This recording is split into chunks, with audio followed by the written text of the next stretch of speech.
আমি সকল Indian দাদাদেরকে request করতেছি, আপনারা মুসলমানের উপরে হামলা করবেন না।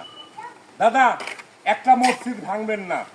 আপনারা মন্দিরটাতে যতটুকু পবিত্র মনে করেন, মুসলমান মসজিদকে অতটুকু পবিত্র মনে করে। তাই এই আল্লাহর ঘর মসজিদ আপনারা ভাঙবেন না।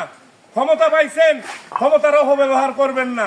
আমাদের এই মসজিদগুলোতে কেউ দেয় 10 টাকা, কেউ দেয় 20 টাকা, এইভাবে দেখেন আমাদের 2000 টাকা হয়েছে। আমি টাকাটা ক্যাশিয়ারের হাতে দিলাম। যে যতটুকু পারেন এই আল্লাহর ঘর মসজিদের জন্য সহযোগিতা করেন ইনশাআল্লাহ। আমি সকল ইন্ডিয়ান দাদাদেরকে রিকোয়েস্ট করতেছি, আপনারা মুসলমানের উপরে হামলা করবেন না। দাদা, একটা মসজিদ ভাঙবেন না। আপনারা মন্দিরটাতে যতটুকু পবিত্র মনে করেন, মুসলমান মসজিদকে অতটুকু পবিত্র মনে করে। তাই এই আল্লাহর ঘর মসজিদ আপনারা ভাঙবেন না। ক্ষমতা পাইছেন, ক্ষমতার অপব্যবহার করবেন না। আমাদের এই মসজিদগুলোতে কেউ দেয় 10 টাকা, কেউ দেয় 20 টাকা, এইভাবে দেখেন আমাদের 2000 টাকা হয়েছে। আমি টাকাটা ক্যাশিয়ারের হাতে দিলাম।